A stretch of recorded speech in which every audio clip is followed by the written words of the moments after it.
Hey guys, hoping all is well with everyone. So in this video, we're going to be continuing the read-along of the Crime Traveler's Adventure Series, Book 1, Brainwashed by Paul Aertker. And today we're going to be starting with Chapter 5, and as always, I'll be showing you any pictures as we come across them. We haven't seen any just yet, but let's jump right into it. Chapter 5, Baby. The baby hiccuped, and the part of Lucas that was stuck in the past, stuck in a styrofoam ice chest floating in Antarctic waters, unexpectedly began to thaw. He was going to save this kid's life, just like it had been done for him. For the first time, he was right. Really right. And he had been right all along. Lucas flew across the parking lot and leaned over the shopping cart. "Hi, little baby," he said, gently touching the child's thin tuft of black hair. "Are you a girl, baby? You look like a girl, I guess." The 18-month-old was shivering, and her red eyes were swollen. Lucas smiled at her, and his hand fell to her cheek. He thought about what the housekeepers would do. He remembered the note. This one he actually decided to read. "This baby is not ours," read the note. Lucas was curious and suspicious at the same time. He continued scanning the note. "We took her from Cibo Guarnero at the Good Company conference in Vancouver." "I knew that license plate was Canadian," he said, and returned to the note. "We think her name is Jeannie. Mrs. Guarnero kidnapped her from a riot in Egypt. We are leaving her here with you because we know the new resistance is somewhere at the Globe Hotel. We know you will know what to do. Just remember, not everyone at the Good Company is good, and not everyone is bad. We're sorry. Jeannie was the only one we were able to save. Anonymous." Lucas felt a connection and repeated the line, "The only one we were able to save." He mumbled to the little girl, "Like me on the ferry boat." Jeannie pointed at Lucas. "Ah, you can talk?" Lucas said as the reality of an actual baby set in. "What am I supposed to do with you?" Jeannie pointed again. "Voila," she said. Lucas reached down and grabbed what he thought was a wadded-up blanket. "Ah, nasty," he said as he opened his hand to let it drop. "It's a dirty diaper." Lucas shook his head to get the stink out of his nose. He stuck the note in his pocket and picked the baby up. She was a very light child with a very heavy diaper. Lucas patted her bottom and the pee-filled gel in the diaper squished. He wanted to yell for help, but he knew there would be no one. Now holding the baby in front of him like a wet rag, he rushed back into the hotel. As soon as he stepped inside, Jeannie started to cry. Lucas told her everything would be all right. "Don't worry," he said. "My dad travels all over the world, and he'll take you back to your mom and dad in Egypt." He thought, Egypt? Then Lucas bounced the little girl gently on his hip. "It may take a little while, Jeannie," he said. "We'll get you home. I promise." The word had barely left his mouth, and he already regretted saying it. Promise? Why did I promise? Jeannie stopped crying and smiled at him. She was probably just passing gas, but still Lucas knew he needed help. He hurried down the hall. The concierge desk was empty and the security booth was unmanned. He was late and was going to be in trouble. He rounded another corner and bumped into the housekeeper who mothered him all the time. "Excuse me," said Lucas. "Where is everybody?" "Se están preparando para el vuelo." "Everyone is getting ready for the flight," Lucas said. Astrid was right.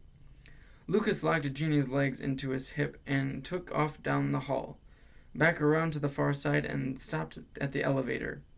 Astrid leaned out through the space between the ceiling and the elevator floor. "Where have you been?" Astrid snapped. "Everybody's waiting on us." "How do you know?" Lucas asked. "The Edda lady on the speaker is talking to Dad. Everybody's on the plane. I just saw Lily going back into her room. Lily hasn't passed all of her tests for a call to legs." Astrid paused for a second. She hadn't even noticed that her brother was holding a baby. She seemed to refocus her eyes.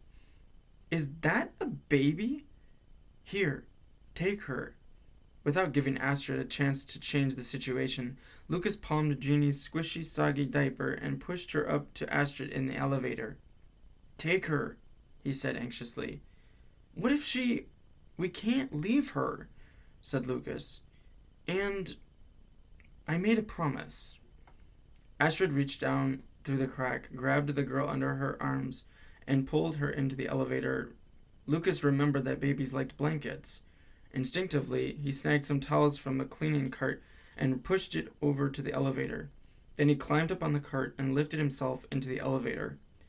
The lights flickered, and the elevator doors locked with a series of clanging metal sounds.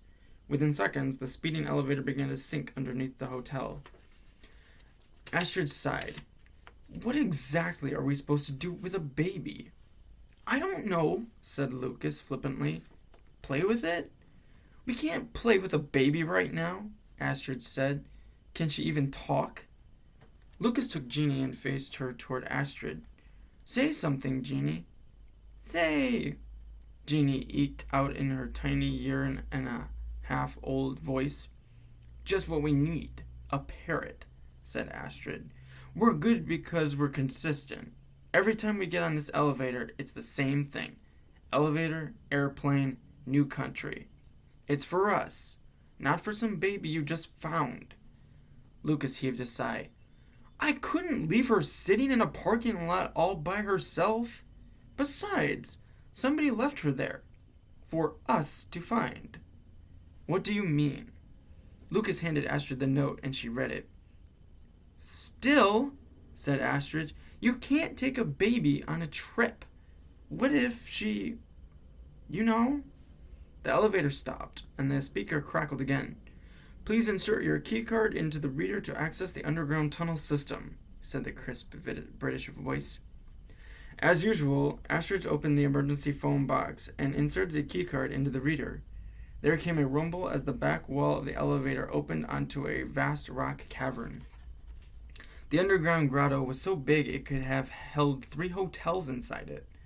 Wall sconces cast spots of light on the stone floors. Above their heads, giant ventilation fans spun in the dark, bringing fresh air into the cave. They could hear the music teacher, Mr. Saloti, playing a piano in the music room. A long series of moving sidewalks cut straight down the middle of this grand hallway.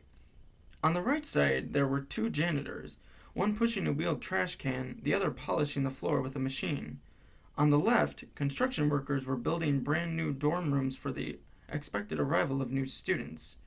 With so many world problems, more and more street kids from all over the planet were starting to show up at the Globe hotels to join the new resistance. "Everybody's already gone," Astrid said as she hurried toward the moving sidewalk. "We're going to miss our flight." She hit a button just below the handrail that read "High Speed." With Jeannie in his arms, Lucas followed Astrid and stepped onto the moving sidewalk. The mat picked up speed as they passed the construction zone, the janitors, and the communication center. They broke into a run, past the gym, the film studio, the new student cafe, aptly named Grotto, finally coming to the end of the sidewalk. There they hopped on a waiting bullet train. In minutes, the train transported them underground to the main airplane hangar 20 miles into the Mojave Desert. The Boeing 747 intercontinental airliner took up most of the hangar. The multi-story jet was the longest passenger aircraft in the world, manufactured in Seattle and customized with destination dispatch and stealth technology. The airliner was arguably the world's most modern. At the New Resistance, this jet was known simply as White Bird 1. Once they were inside the hangar, Lucas, Jeannie, and Astrid moved even more quickly as the place was buzzing with excited activity. A fire truck with lights flashing followed a fuel truck to the front of the plane. The crew scurried like ants, giving the airplane its final check. Baggage handlers loaded boxes and luggage onto the conveyor belt.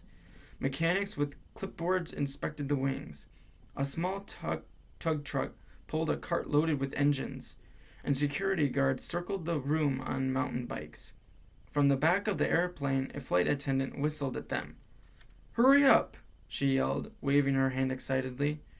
The threesome shot across the concrete floor and up the airplane's back staircase. Lucas scanned the section for a seat. The entire plane was first class, with each row having only 2 giant swivel seats that converted into beds, one on each side of the aisle. Lucas and Jeannie took a seat near the second floor staircase. Astrid sat across from them. The seats were ultra-modern, oversized pods, tricked out with everything anyone might ever need or want. Lucas opened an armrest and found a mini fridge packed with food and drinks, snacks, and candy. Without a thought, he cracked open a tiny Coke. "Oh yeah! Upgrade!" Lucas bragged as if he were the one who had actually made it all happen. He guzzled the Coke and gave Jeannie a sip. "Can babies drink Coke?" "I don't think so," said Astrid. The British voice from the elevator speaker returned. "Thanks so much for riding with us. Buckle those seatbelts and do have a pleasant day." Lucas set Jeannie between his legs and ran a seatbelt around both of their waists. He looked over at Astrid and dropped his shoulders. "Don't worry, Astrid. I'm in," Lucas said calmly. He patted down the baby's thin black hair. "Me and Jeannie are in." "Jeannie and I," said Astrid, correcting his grammar.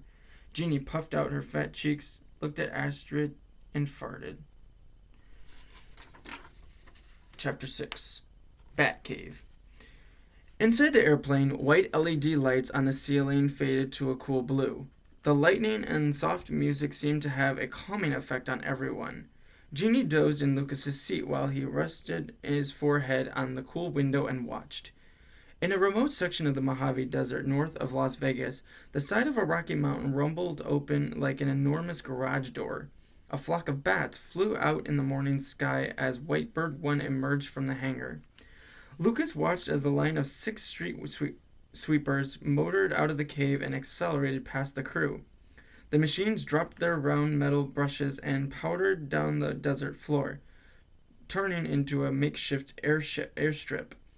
Within minutes, the street sweepers disappeared into a cloud of dust, leaving the airplane alone on the desert floor runway. "Mr. Beans," said the captain over the PA system, "this is Captain Bannister. Prepare for takeoff." Fire hissed from 4 engines as the all-white jet screeched down the desert runway with more than 290 kilonewtons of thrust. In seconds, the airplane shot into a clear blue Nevada sky. The aircraft hit Mach 0.85, traveling nearly the speed of sound and cruising at more than 10,000 meters above the continent. Lucas didn't really know what to do with Jeannie, so he did what he would do for himself. He reclined his seat pod into a bed and let the baby doze next to him. It wasn't long thereafter that Lucas was fast asleep. He drifted back into a dream about his past. And I'll stop the video there, ending Chapter 6. But in our next video, in the read-along series of The Crime Travelers, Book 1, we'll be continuing with Chapter 7. And as always, guys, thank you so much for watching, and please do take good care of yourselves, and I hope to see you guys again soon. Take good care.